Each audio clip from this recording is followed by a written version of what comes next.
Northwest Ohio has always had a great patriotic spirit. On Memorial Day and Veterans Day, we decorate veterans' graves, and we watch with pride the parades that take place in all of our towns, big and small. When we see a veteran with a cap that denotes his service, it's not uncommon for us to walk up to him and shake his hand and thank him for serving. When we see a veteran's license plate, we often honk and wave our thanks to him. Our schools invite veterans to speak to their students throughout the year, to talk about America's wars and their part in it. Our university has a program to preserve the history of America's veterans for posterity. It's with this great patriotic spirit that we here in Northwest Ohio thank our veterans for the precious freedoms we have. But there's another almost unknown and unheralded group of people who need to be recognized. And they're lovingly called the military brats. The military brats are the children of those men and women who serve as career military people throughout the nation and throughout the world. It's fitting that the initiative to recognize these military brats should take place here in patriotic Northwest Ohio. Colonel, let's begin with an explanation of what a military brat is and your background as a military brat. Great place to start. A military brat is a child of a military service member. We're affectionately called brats as a expression of endearment, and it carries a certain spunkiness about it. My background as a brat started right here in White House, Ohio. My dad got recalled to the Air Force in 1950, and we moved from here to Selfridge Air Force Base. And then from then on, we moved about 14 times over the next 17 years. During that period, I attended 16 schools in 12 years, 4 in first grade and 4 in high school. The 4 high schools I attended were in 3 different countries. So if you were to ask me about going to a high school reunion, I wouldn't know which one.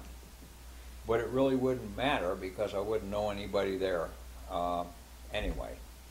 Matter of fact, I've often thought about going to a local high school reunions because they wouldn't know anyway. Tell us about some of the well-known people who were military brats. Well, there's quite a few of them, and you'd be surprised. One of the brats I ran into one time was Bart Starr. I ran into him on my airplane when I was flying at Northwest Airlines. But Tiger Woods, some of the more well-known ones, Tiger Woods, Toby Keith, Lou Diamond Phillips, John McCain, Bruce Willis, believe it or not, and RG3 are some of the famous brats that we have on the scene today. Why is it important that we finally recognize this group, Colonel? The inspiration for this recognition for me came through the introduction of Mary Edward Wersch's book, Military Brats, Legacies of Childhood Within the Fortress. It actually came through the introduction written by Pat Conroy. And what he said was, we spend our entire youth in the service of this country and no one even knew we were there. No one knows we are there, to bring it up to today. There's other things he said that I really relate to. We grew up as strangers to ourselves. We never stopped to honor ourselves for our service to this nation. It took me the better part of 2-3 years to get through that introduction.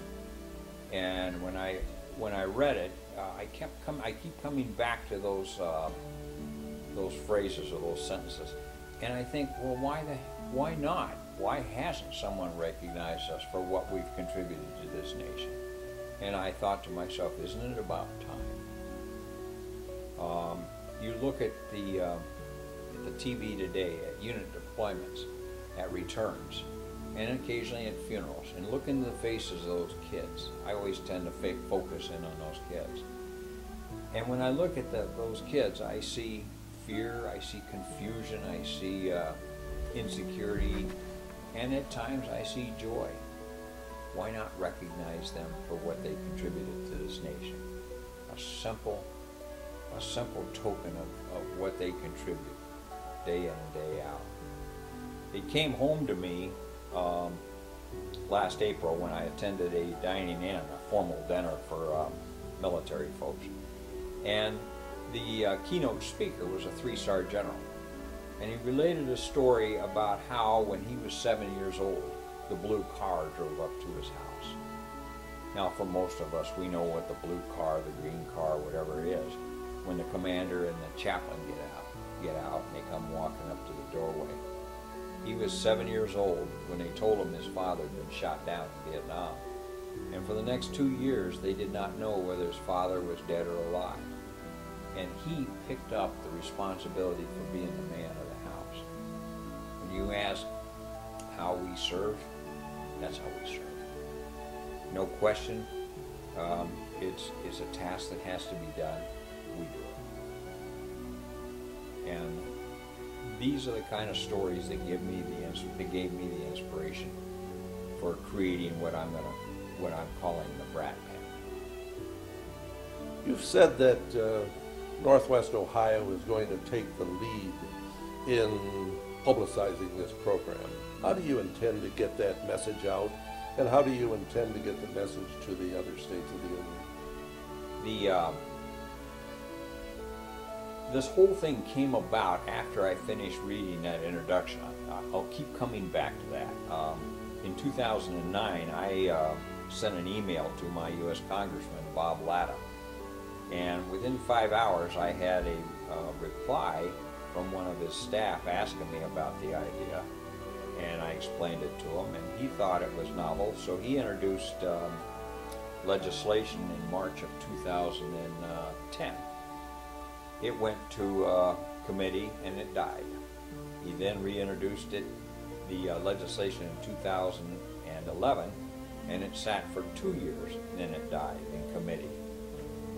And this past March, once again, to his credit, he reintroduced it, and it's now in committee. But I've learned over the last 3.5 years, those committees are lethal. They can kill you. So I thought, a friend of mine asked me, don't you think 3.5 years is disrespectful to these kids? And I thought, yes it is. You bet it is. For their daily sacrifice, year after year, without complaint, without demanding anything, you bet 3.5 years is disrespectful. And that was followed on with a question, well, why don't you do something yourself? And I thought, well, why not? So that was the beginnings of this concept of the BratPin.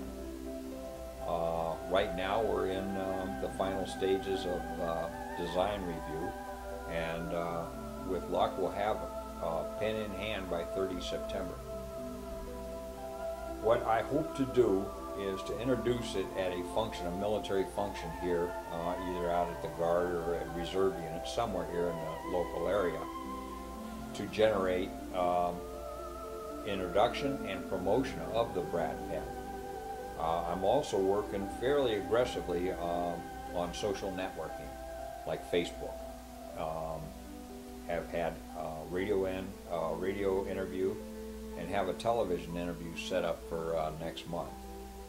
But the response that I have gotten has just been somewhat overwhelming and humbling from brats of my era, of my age. It's just, it brings me to a stop. How much these people are willing to contribute of their time and resources to support this. So I'm very encouraged with what I'm seeing.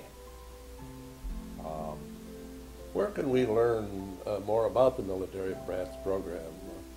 Do you have a website, or are there books published, DVDs? Yes, on all three. I have a website that I've created called BratPin.com, and that is a blog where I'm informing people what the status of the development of this pen is. Then there's another website, Brats, Our Journey Home, where they have a discussion on military brats. But the neatest thing on that site that I've seen is a trailer narrated by Chris Christopherson that talks about military brats. And then last but certainly not least is Mary's book on military brats. Just a fantastic study of brats of my era. That gives you some idea of who we are and what we are. You know, at any given time, there's about 2 million of us on active duty running around out there. And the estimates are there's probably upwards of 15 million of us scattered now throughout the country. You know, about 300 years ago, a poet wisely said, "They also serve who only stand and wait." What an appropriate thing to say about today's and the past military brats. Absolutely. Well, thank you, Colonel Holliker, and thanks to all the military brats around the world. And thank you. Open up, everything's waiting for you.